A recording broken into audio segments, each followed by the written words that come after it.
Hey, what's going on, class? Hope you guys are doing well. We're going to talk about chapter 12 this week and part of next week, and so I'll post a couple of videos today and a couple more for next week when it comes to the back half of chapter 12. So today I wanted to talk a little bit about kind of the foundations of Marxist criminology.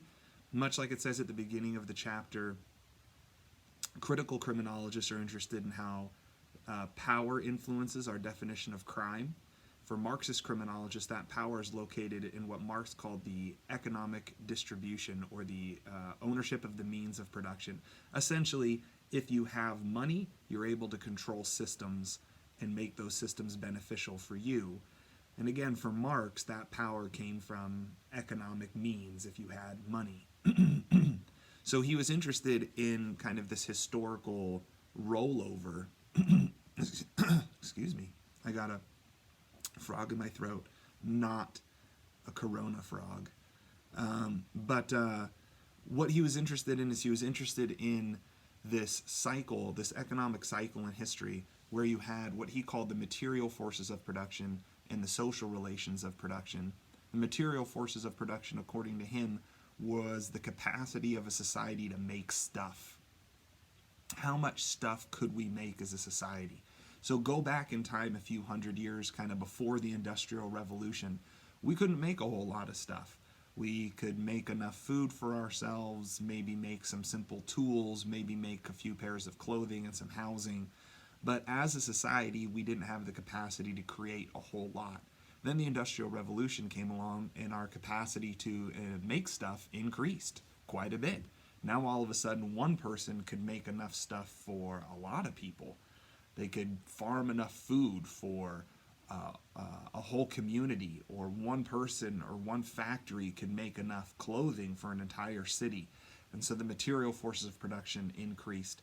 And his idea was that the material forces of production would increase all the time. We were always increasing our material forces of production. And if you think of our material forces of production today, I mean, they're astronomical, right? We can make a Hot Wheels car in China and ship it to the Walmart in St. George and still sell it for 99 cents, and that company is making a profit. I mean, our material forces of production are extraordinary. He said that those material forces of production are one part of society. The other part is the social relations of production, and that's the social system or the economic system that we put in place to guide our interactions with one another.